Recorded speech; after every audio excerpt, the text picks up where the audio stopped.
How do I explain this without telling anybody's business, but then also telling my story? I don't want to remember anything else. Whatever I have forgotten, I don't want to know. I was really, really scared. Y'all getting a lot of titty today. Hello. Welcome to another Saki Certified update or whatever. I'm SaKarra, and if you're new here, then let me introduce myself. My name is SaKarra. I did that. So basically what I'm doing is trying to live my best Saki Certified life. So what things are up to my new standard and what things no longer serve me. So I'm trying to decide what to keep and what to let go of as I venture into the rest of my life, my life's journey, and what do I want that story to sound like and what pieces do I want. So a lot of it is me doing a lot of reading, but also a lot of exploring and then trying new things. So one thing that I did that's new is I got a therapist. And so I've been seeing my therapist for a few months now, maybe 6 months now. And she helped me to understand, like, we're getting more in tune with my emotions and how I deal with certain information and why I do things a certain way. Like, everybody has, a way about them. And separate from your personality. Like, everybody always loves my personality. You're so bubbly, you're so fun, you're so happy. But people are like, ooh, but you could be kind of mean, right? Or not very inviting. And I was like, well, I don't really want that to be my story. So I started to kind of peel back the layers. Like, okay, so how do we get here? Where did this come from? And how are some of the things that I think are protecting me actually harming me? And how do I build boundaries? One thing for me along this journey, a lot of it has been meditating on questions, writing questions that I have down on pieces of paper before I go to bed, and really sleep meditating on those questions, like bringing those questions with me into my unconscious state and then receiving the answer when I wake up. It's been really amazing. It does not always work. Sometimes I ask a question when I go to sleep and I wake up and I'll be just as confused. Like, so it does work sometimes, but not all the time. So y'all getting a lot of titty today. I'm sorry. I didn't know it was cut. I knew it was low cut, but I didn't know it was cut this low. So one question I wanted to know was, like, what is it that I need to remember? And woo, God, let me tell you, when you tell the universe something, when you tell God something, won't they answer? There have been a lot of repressed memories. Now, I want to start off by just kind of quickly explaining the difference between repressed and suppressed.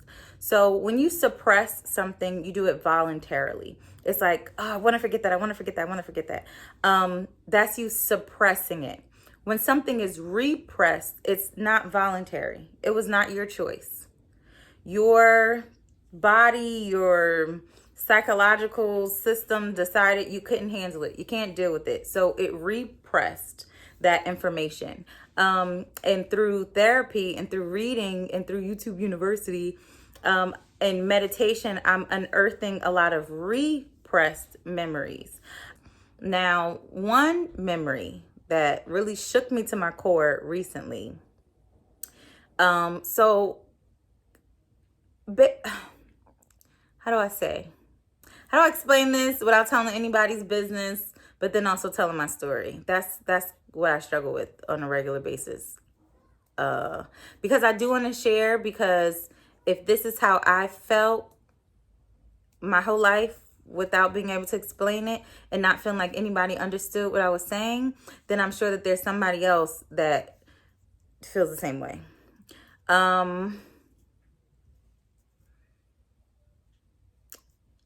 When I was 8 months, my mother started dating a man, and I grew up thinking that that man was my father. I grew up with this man thinking that he was my father. My mother never said he was my father, ever. She never told me that this man was my dad. I just thought he was, because he treated me like his daughter. Now, my older brother and sister and I, we all lived in the same house. I just assumed that they had a different father. I knew about their father, this man who came into my mom's life, and I thought that was my dad. At one point, He was sick. He was sick and he died. But when he died, he and my mother had already stopped dating. Let's say I was about 7 or 8 when he passed away. He passed away on Christmas. And nobody made it a big deal. It wasn't like, oh my God, SaKarra, your father died. Oh, stay home from school, grieve, mourn. And also around that time, around 7 or 8, my brother and sister's father moved into our home. And that's when I found out that my brother and sister's father was my father. And that really bothered me because I'm like, I already have a dad and I don't like this man and this man don't like me. So why y'all keep calling him my father? And so wrapping my mind around that, at the time, I didn't realize how difficult it was. And there was not enough space for me to express to anybody that I didn't understand what was going on. And I didn't have the language at such a young age to explain how deeply hurt and sad I was to find out that who I thought was my father was my father. Who I found out was my father, I did not want to be my father. And that I was grieving the loss of my father, or the man who I thought was my father. I was born in the middle of a divorce. So right after I was born, my mother moved out the state. I was born during a divorce, and that emotional turmoil does a lot for a child. All of this gets wiped from my memory. The feelings. See, the thing is, things that we tie emotion to, we have a better job of remembering. But when you numb yourself to an emotion, like, and even when I'll say, but he died, he's dead, people be like, so what? Like, it's just your mother's ex-boyfriend. It's not a big deal. Like, why are you making it a big deal? You have a dad? Like, who are you complaining about? This is your actual father. Like, you're holding too much emotion for a man. That's not true. And my brother and sister are much older than me, like 8 years older than me and 6 years older than me. So they had a better understanding of what was going on than I did. I was super confused. And this was not really explained to me well. So I was very confused. And again, I had really numbed myself completely to these emotions. And it created this idea. So there was something that happened prior to this that I had also repressed that I remember, but that one, it told me that my feelings did not matter and nobody had time for them. So I need to suck it up and move on because I was over exaggerating, overreacting. And I have this thing like, oh, my feelings are a joke, So it kind of put me in a box. And I never said, like, I need a little compassion. I need a little sympathy. I'm confused. I don't understand. I didn't want to be the one that didn't understand, So this all comes flooding back to me after I left a funeral. One of the young boys on my son's football team, his mother passed away. And after I left the funeral, I was just very, very angry. I was angry that not a lot of people came to the funeral. I was angry that nobody was doing anything for the kids. I was furious. And my mom was like, whoa, you are really emotional. Not sad, like sad about the loss of this woman, but very emotional about this funeral. And I was like, yeah, I'm angry. And it wasn't until later that day, I was sitting, just, how you sit and kind of think to yourself. And I was asking myself, like, what's going to happen to those kids?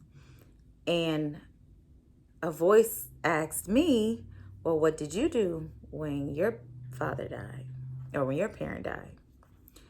And I was like, what are you talking about? My father is alive. And it was then that I remembered, not that I had forgotten him. I actually have a picture of the man with me and my siblings. It's not that I had forgotten him. I had forgotten how much I cared about him, and I had forgotten how much it hurt when he wasn't there. And it's almost like because I didn't have the opportunity to mourn or grieve his loss, I forgot. So here I am 25 years later, just deciding to grieve, just deciding to mourn. And I became like obsessed with him. That's like called my mother and I was like, tell me everything about him. Like, I don't remember a lot of things. And as she was telling me, I'm like, oh my God, do you remember that? And there are so many qualities that I look for in men that are like him. And I was like, oh my God. And then she showed me this letter I wrote to my teacher. I guess they asked, what would you want Santa to give you this year? And I was 10 and in the 5th grade. And I said, if I could have anything this year from Santa, I would ask for him to bring back my stepfather, because he was a motivational man. He could stop violence and he was powerful. And I wrote all these sweet things about him. And it was just really important for me to share that experience with my mother. That's another thing that has really helped this a lot. When I tell my friends, I'm sorry, I'm grieving. And they're like, what are you grieving? And I'm like, the loss of this man that I thought was my father who died 25 years ago. And they're like, SaKarra, I'm so sorry for your loss. And it's really important to have people in your corner that will allow you to go through whatever you're going through. So when I called my mother and I said, hey, remember that man you used to date? I thought he was my dad. And for her not to be like, get out of here. But for her to accept that I'm trying my best to put together my pieces. So it's really important to have a few people in your corner who you can share everything with, who will be supportive of you and okay with this process. And that when you're going through this, is not to hurt them. When you're telling them, oh, when you said this, it really bothered me. You're not telling them that to hurt them. You're telling them that because it hurt you. And that's been really important for me. And I think that's really made all the difference about me wanting to continue. I know that I have support. Yeah. So these are 2 books I'm going to read. Running on Empty and How We Heal. And yeah, I'm excited to read these 2 books. I remember when the first Repressed memory resurfaced and I was inconsolable. I was sobbing, like on the phone with my mom, just recounting all the details that I had previously forgotten, that I was too afraid to tell her. And I remember saying to her, I don't want to remember anything else.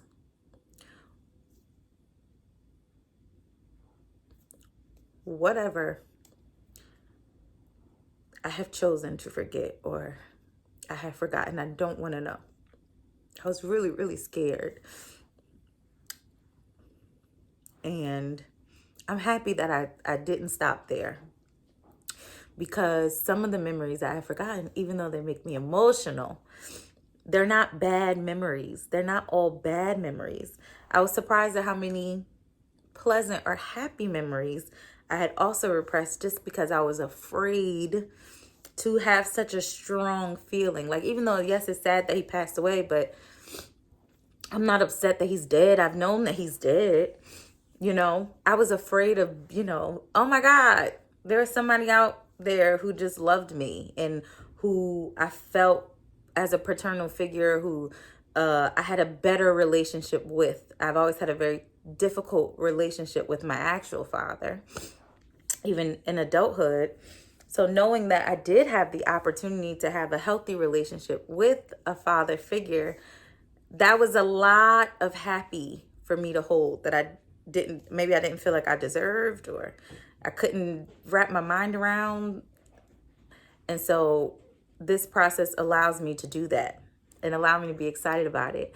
And I'm like I said, I became obsessed with him, and I started like Googling him and what living relatives does he have and where do they live? Oh, they live in the same state that I live in. I wonder, will it be weird if I called them and be like, oh, you might not know me, but my mother met you before, and da-da-da. So that's what I've been doing. Stalking him. And it's been exciting. And like I said, I have photos of him and I like to look at them. My mother sent me some of his artwork and some notes that he wrote to her, and just saying how much he loved her, and how that's also a really nice thing to see. And so sometimes some of the memories that you have suppressed or repressed, that you are running from, you need to remember so that you can heal the relationships that you have right now, and so that you can heal yourself. Healing is hard, but it's so worth it. You know what else is hard? Labor. Labor is hard. Giving birth to a baby is hard. Cleaning your house is hard.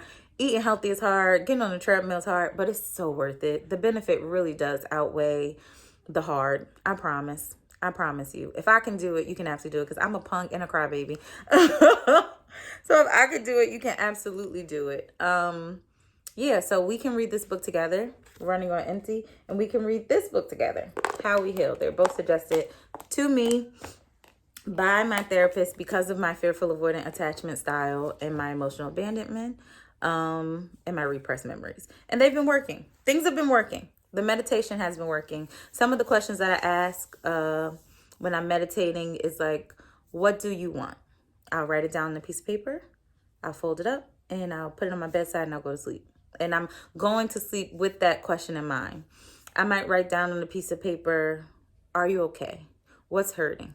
You know, and I'm not sure if I'm asking me, if I'm asking God, if I'm asking universe, if I'm asking my spirit guide, if I'm asking my ancestors, but I'm taking that question with me into my unconscious where my inhibitions are a little bit lowered. And you're kind of a superhero in your dreams, right? You can jump, you can fly, you can do everything but die. And so I like to go into that space where I'm not so afraid, where I have these supernatural extra abilities. I don't know that sleep is a place where you're no longer yourself, or if it's just a different realm that we all visit. I don't know, but either way, it's still this same body and my same mind. So I like to go into that part of my mind with intention, and that's what I've been doing. I don't always do it, you know, but I think just wanting something. Once you say you want something, the God provides, the universe provides, and what I really wanted was to soften. And what I really wanted was to be a little bit more vulnerable. And what I really wanted was really close connection. I'll say this, then this will be the last thing I'll say. If you do have a fearful avoidant attachment style, making connections with other people can be a little bit much. Like it's a little extra. Like, all right, we cool and all, but we not that cool. All right, so ease it back. But because of that, you dump onto your spouse. Like you now house all my emotions. So if you can't carry it, we're both going to break. I need you to understand that. And that's a lot to put on one person. And one suggestion that I saw that was really important for me, lean on a lot of people and get into the habit of allowing people to come into your home, to touch you, to like appropriately, you know, like to touch you, to console you. Allow yourself to hang out with people, to have fun with others, to have deep emotional ties. I texted one of my friends one day and said, I miss you. I don't think I've ever texted a female in my life to say I miss you. Just unprovoked, middle of the day on a Wednesday, girl, I miss you. What you know? That's just not me. And it felt really good to do. And she said, I miss you too. Let's hang out. And we hung out. Or, girl, I need a hug.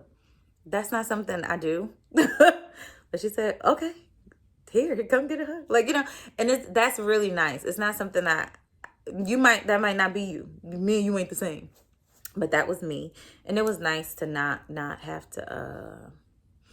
to feel afraid saying that. Or, oh my God, if I text them again, they're going to think I'm bothering them. I'm being a nuisance. They're judging me. What are they thinking?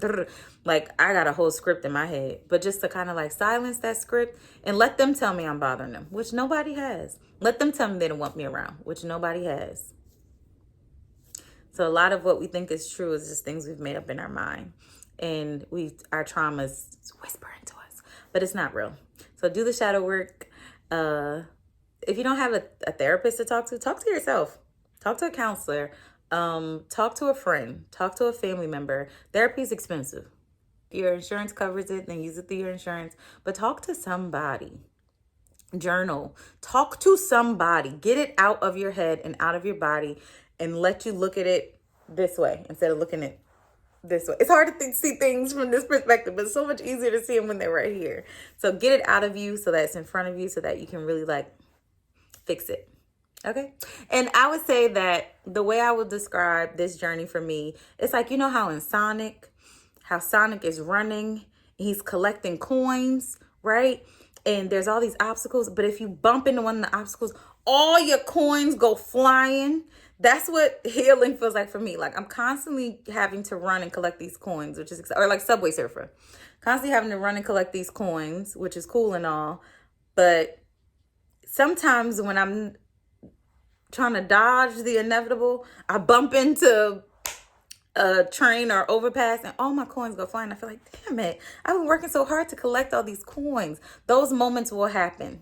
Every time a repressed memory comes up, I'm like, oh all my coins, I got to start over. But you're not really starting over. You're on a different level, so things might be a little bit more difficult, but you're better able to win this level. Does that make sense? Like if you only had your level 1 ability trying to figure out your level 4 obstacle, you wouldn't make it. But yes, this is a level 4 obstacle, but you're a level 4 player.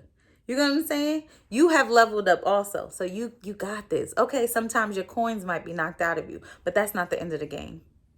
Okay? There's still other coins out there for you to get. And there's hope. There's tails. You know what I'm saying?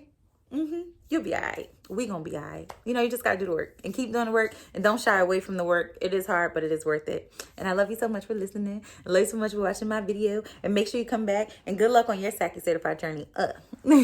So yeah. So it has been work.